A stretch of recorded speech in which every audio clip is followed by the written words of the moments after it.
Cordial saludo. Bienvenidos de nuevo a este su espacio de temas y problemas literarios. ¿Qué significa que una obra sea abierta?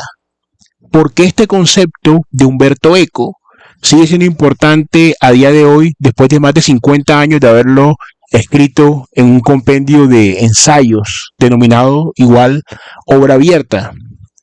¿Qué podemos aprender como escritores? ¿Qué podemos aprender como lectores de este concepto?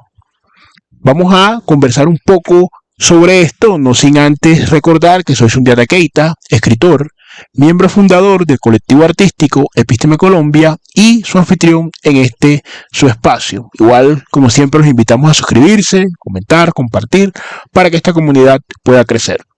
Humberto Eco es un autor que no necesita mucha presentación. Para algunos es el semiólogo más importante del siglo XX. Fue, pues, evidentemente también un gran pensador, un gran ensayista, un escritor también reconocido. Una de sus novelas, El nombre de la rosa, de hecho, fue llevada al cine con gran éxito y es bastante conocida.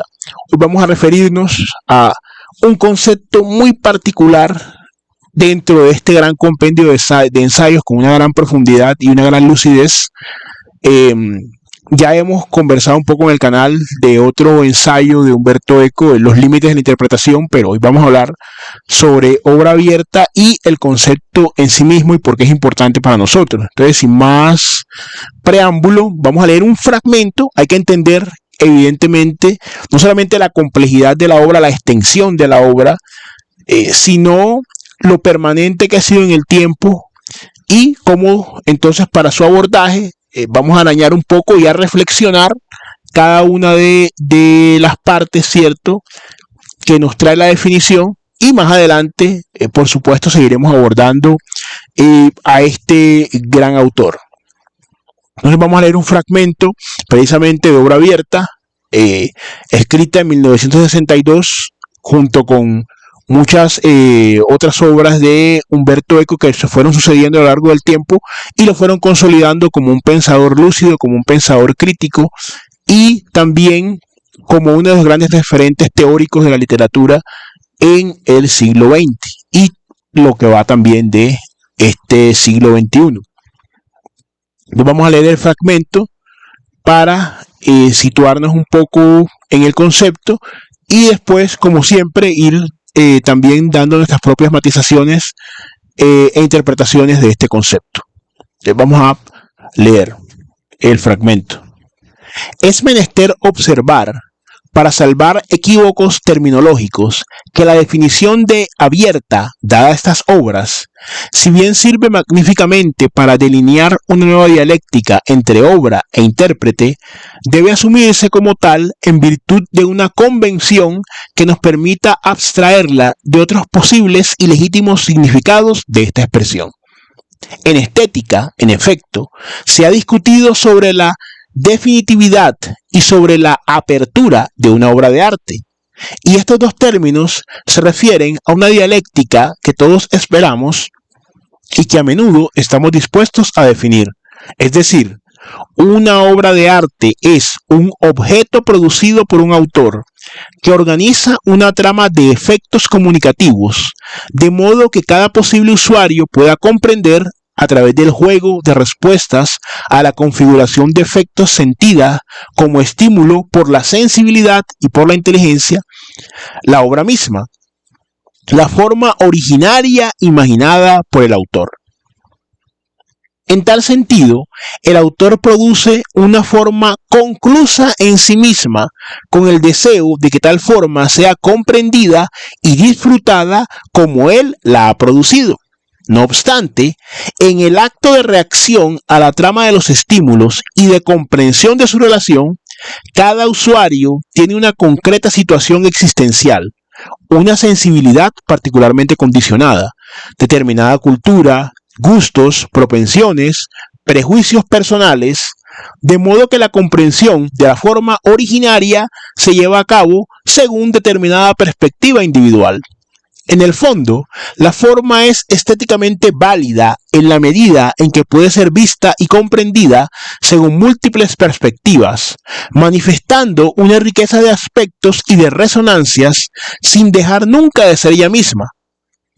Un cartel que indica una calle, en cambio, puede ser visto sin posibilidad de duda en un solo sentido, y si se transfigura en cualquier fantasiosa interpretación, deja de ser aquel cartel indicador con ese particular significado.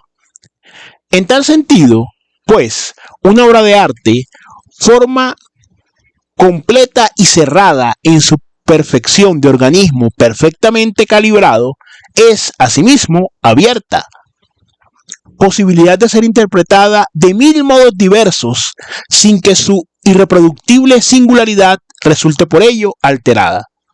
Todo goce es así una interpretación y una ejecución, puesto que en todo goce la obra revive en una perspectiva original. Es el fragmento que tomamos. Como ven, hay una gran densidad conceptual a lo largo de la obra de Eco. Es una obra que puede ser de difícil acceso para nosotros en la medida que no siempre contamos con los presupuestos y los presaberes requeridos para abordarla, pero al mismo tiempo, y es una de las grandes virtudes de este escritor, logra que lo entendamos, logra ser realmente accesible para nosotros. Entonces es importante tenerlo muy en cuenta. Hay una idea central, por supuesto, la paradoja, ¿no? La contradicción aparente entre que la obra está terminada, es cerrada. ¿Por qué? Porque ha recogido el interés del autor y su propósito comunicativo, que es lo que nos dice en parte. El autor escribe la obra de una forma en la que refleja lo que él quiso decir, a medida que hay una cercanía y una aproximación entre lo que él dice y lo que quiso decir, pues mucho más cerrada está, considero yo, y es mucho más acertada en sí misma. Ahora bien, es abierta en tanto y en cuanto la perspectiva originaria del autor no agota la obra. La obra tiene una existencia autónoma y en la medida en que es recepcionada como objeto. Recordemos que Eco acaba de definir, define acá en la lectura, lo acabamos de leer, como un objeto producido. El objeto es aprendido por un sujeto cognoscente, que tiene posibilidad de conocer, que en este caso es el lector. Y conforme cada uno de esos sujetos cognoscentes, la obra, que no se altera en su forma primaria, en su forma primigenia, en su forma originaria, no se altera, de todas formas es susceptible de una multiplicidad de interpretaciones. Esto hay que tener en cuenta que esto es un ensayo escrito en el 62 y a lo largo de esos años había, puede verse como rigidez, puede verse como coherencia, puede verse como orden, conforme usted lo interprete, pero el estándar, digámoslo así, de lo que era literatura, de lo que era una obra de arte, era mucho menos diverso que el de ahora, era mucho menos, digámoslo así, también puede una forma también de verlo, mucho menos gaseoso de lo que es ahora. Es decir, esto era disruptivo en esa época porque se partía de unas premisas en las cuales había una sola forma de interpretación y había un sector que detentaba un poder respecto de cómo se interpretaba. De hecho, aún hoy, ciertos autores y ciertas visiones de unas obras muy específicas, por ejemplo el Quijote, por ejemplo obras emblemáticas, todavía de alguna forma se autoproclaman la capacidad, cierto, y una especie de omnisapiencia alrededor de una obra, como si la interpretación de estas personas fuera la única válida. Aquí hay que tener eso en cuenta. Vamos a irlo desglosando. Eso es lo interesante, es lo importante de este ejercicio. Entonces, ¿qué nos dice Eco? La obra es cerrada en sí misma porque ha sido construida como objeto por su creador, en este caso el escritor. Estamos hablando nosotros acá de literatura. El escritor la escribe, pero la escribe con una capacidad de comunicabilidad. O sea, no la escribe como un acertijo solo para él mismo, no la escribe como un diario únicamente significativo para él mismo, sino que da unas claves interpretativas que estimulan tanto la sensibilidad como la inteligencia del que la va a recibir, del lector, que es el sujeto cognoscente, como ya habíamos dicho. Entonces, este lector la reinterpreta a partir de unos presaberes, a partir de unos prejuicios, a partir de una sensibilidad personal, a partir de unas condiciones de vida, de su cultura. Entonces, la validez de la interpretación, primer término, ojo a esto, no se altera por las capacidades cognitivas o por las capacidades o los saberes estéticos académicos de un lector. La validez, que es un concepto muy distinto como el que vamos a ver ahora, al rigor o la pertinencia, esos son otros conceptos, pero vamos igual de pronto familiarizándonos un poco con el concepto de obra abierta, es decir, la obra entonces en su dialéctica es cerrada porque está terminada, porque está construida. Por eso es importante para nosotros como escritores y también como lectores, si vamos a hacer una crítica, entender, no confundir precisamente ese abismo insalvable que se da, pero que debe ser lo más pequeño posible, entre lo que el autor dice y lo que el autor nos quiere decir. Cuando el autor termina la obra y la obra sale de su órbita de dominio personal, mientras ya no está en su poder, ya no le puede hacerle más correcciones. Entonces, si nosotros tenemos una obra cerrada en sí misma, ahora, cerrada no significa que sea perfecta, cerrada en cuanto y en tanto que como objeto ya fue producido para un sujeto que lo va a conocer. Esa obra que ya hemos terminado puede ser criticada. Y la crítica es válida en cuanto a que, según la teoría de la obra abierta, esa obra cerrada para el sujeto que la produce es abierta en tanto y en cuanto a los otros sujetos que la van a conocer. ¿De acuerdo? Entonces es válida. Tanto la crítica, y esto es, aún hoy nos puede hacer mucho ruido y podemos no aceptarlo del todo, pero traemos el tema precisamente para la discusión. La validez entonces, la validez de la crítica que hace el encumbrado académico y el que no tiene, digamos, los presupuestos, desde la teoría de la obra abierta, ambas son válidas, porque se está reconociendo que hay una perspectiva individual que le va a dar esa resignificación a la obra en cuanto a su dimensión abierta. Su dimensión cerrada permanece como está. Ahí van a ver los análisis gramaticales, sintácticos, simbólicos, todo eso en la obra está cerrado. Pero la validez de alguien que no sabe de literatura, para proferir en tanto y en cuanto desde la perspectiva de la obra abierta de Umberto Eco, tiene la misma validez. Él no está... Ahora, eso es una situación, eso es una cosa y algo muy distinto. O sea, en cuanto a la validez y la pertinencia, es muy distinto, ¿cierto?